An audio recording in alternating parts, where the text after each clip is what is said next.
Hello, America. I hope you're doing well. Hello, America. I hope you're doing well. Welcome to my review of 90 Day Fiance Happily Ever After Season 4, Episode 9. Now, I feel like Episode 10 came out too, but I'm not watching that right now, so sorry. And also one of my eyelashes came out on this side, so it's like short, but don't worry about that. Don't say nothing about me. I won't say nothing about you. Also, this will be out. Yes, out late, but it's still here. Okay, better late than never. To let you all know, my earrings will be back July 1st. I will have a new series coming out July 1st, and I will have a new podcast coming out July-ish. Okay, let's talk about how we are not even seeing Nicole anymore, like ever. Let's talk about Pau and Russ. She starts having contractions. Russ is concerned that she won't be able to handle the pain and she'll ultimately want to go to the hospital. The mother isn't in agreement with anything. The mother isn't in agreement with anything because labor can have complications and ain't nobody got time for all of that. She felt like she couldn't do anything, so she just decided to leave the room. The baby's head was at an angle, so instead of like it continuously like going toward her pelvis, they had to do some like movements and stuff to make the baby come out straight. 8 hours later, she is having the baby in the bed. Now it's crazy that she having the baby in the bed because they got the pool, they set the pool up, she was in the pool for a little minute, and I guess that pain took over and she said, I don't want to be in this pool no more, and she got out the pool and had the baby in the bed, and it sounds real painful. The baby is there. The baby's name is Axel. It's easy to say in English and Spanish.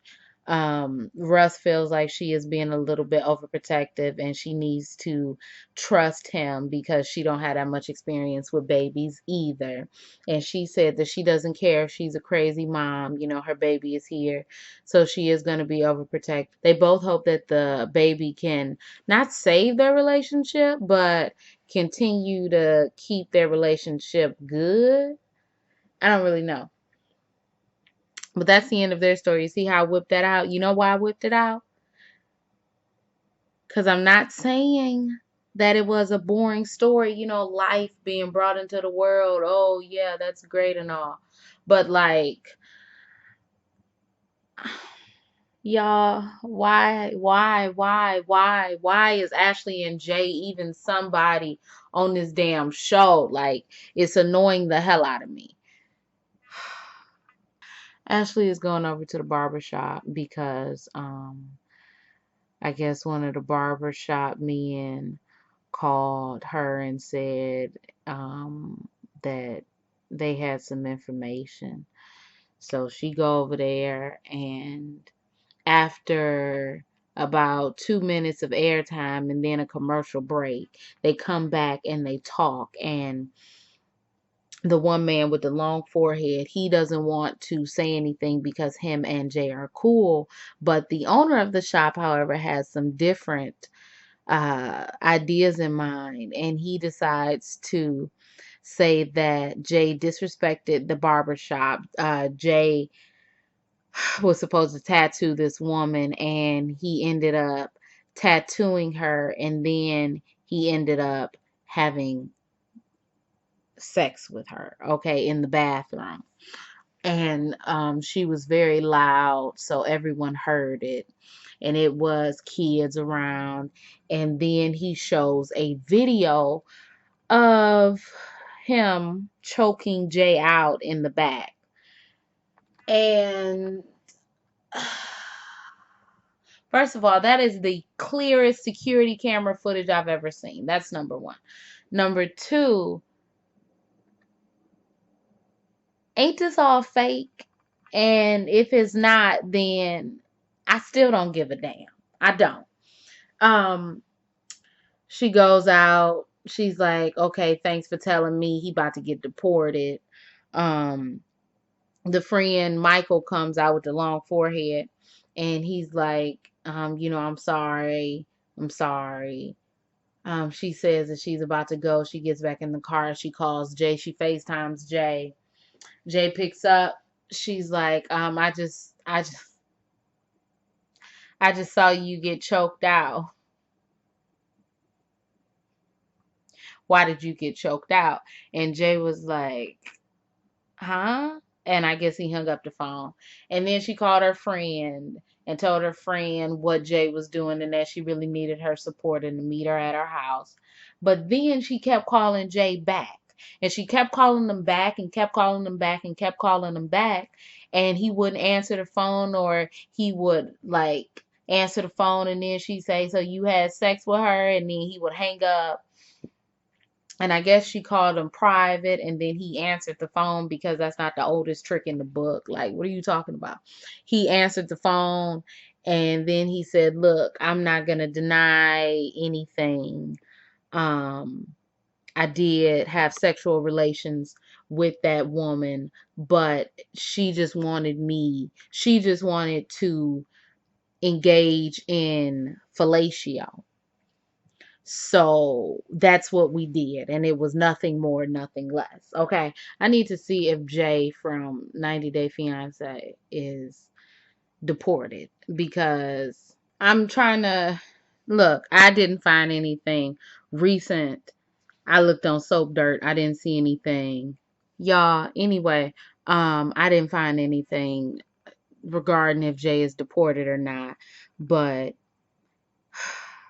she finally goes home. I guess she leaves her door unlocked so her friend can come upstairs. Her friend comes upstairs. They're packing the stuff, for Jay, because she's going to leave it outside on the porch, because if he comes to the house, aside from getting his clothes, he's going to get the police called on him and then be deported. So this is where it got very fake to me, right? Well, faker, should I say. The side chick then ends up calling Ashley to tell Ashley that she's sorry for having sex with Jay, because if she knew that Jay was in a relationship, she wouldn't have had sex with him. Girl, what? And she said, so y'all had sex in the bathroom? And she said, yeah, we did everything you could imagine. What? I don't know what that means, but that means that, never mind. Anyway, they heard a car door. They heard a car door and a car chick chick, and then it was Jay. And Jay is coming into the house, and she decides to, instead of calling the police, she decides to sit on the couch with her friend, and that's how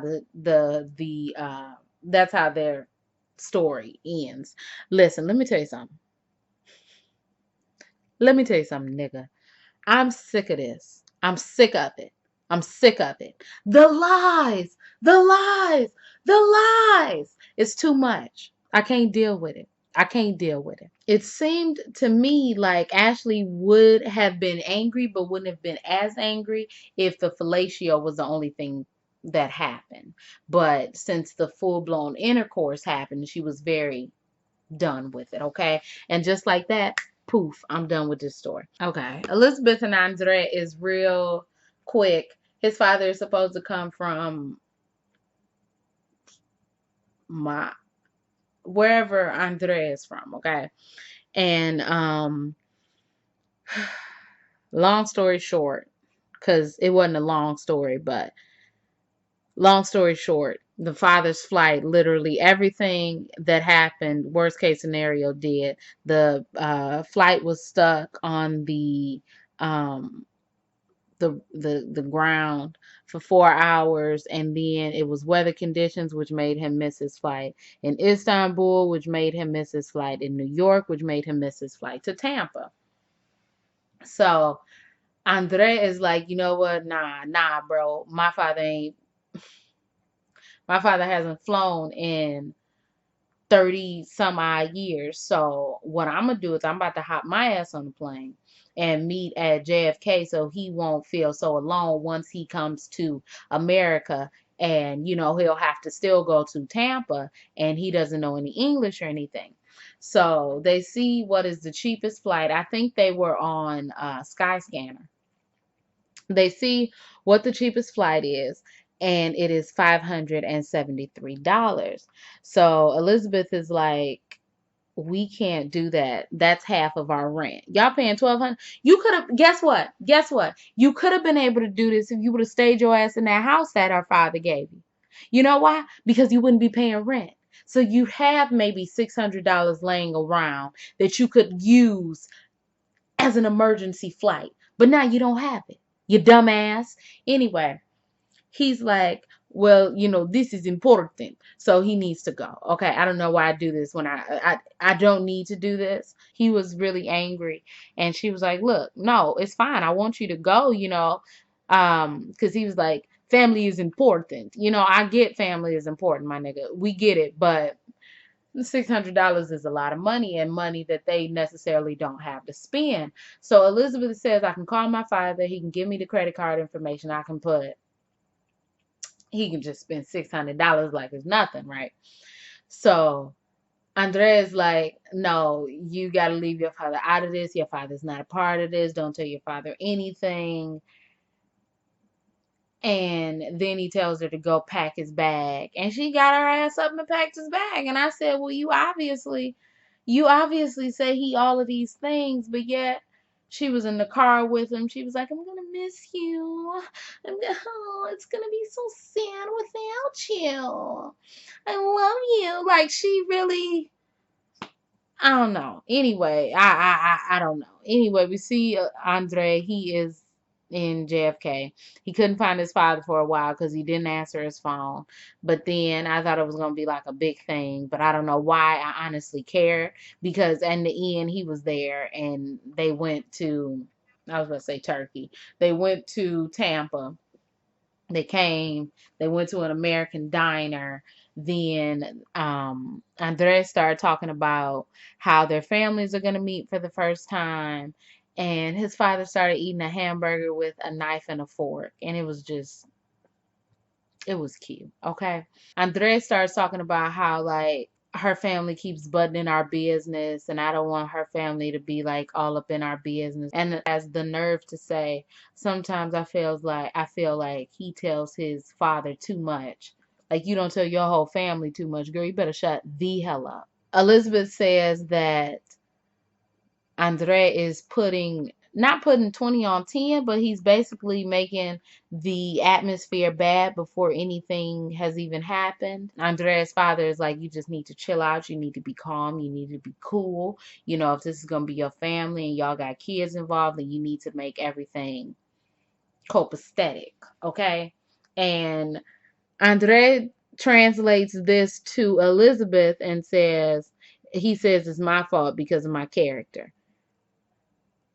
And I don't know how he got that, but that's the end of their story. How y'all gonna come up with that $600? Y'all, I'm getting a tad bit sleepy. So let's talk about Larissa and Colt. Larissa was just picked up from the county jail. He hopes that she'll be okay once she has some time to herself. I can't remember their story, so I'm gonna be looking over here.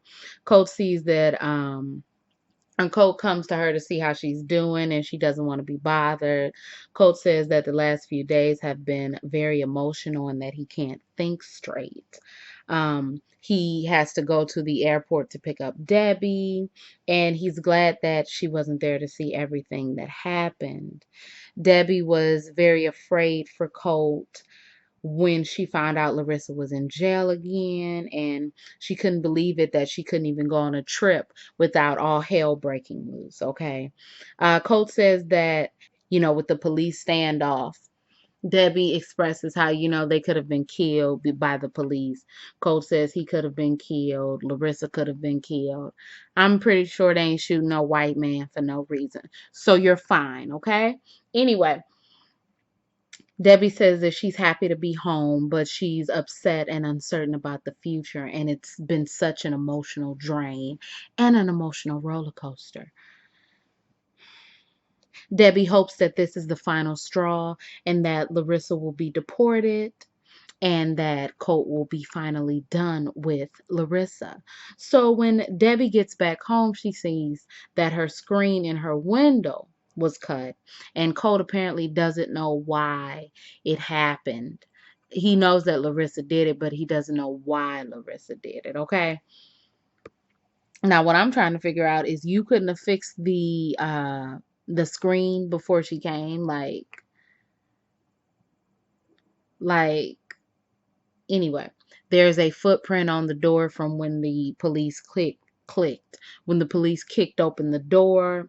Um, Apparently Larissa went through Debbie's stuff. Debbie asks, why did she go through my stuff? Colt is like, I don't know, but let's keep it cool. Debbie is like, you always want to keep it cool for Larissa. Debbie wants Larissa gone, okay? So we next see Larissa. She's getting dressed.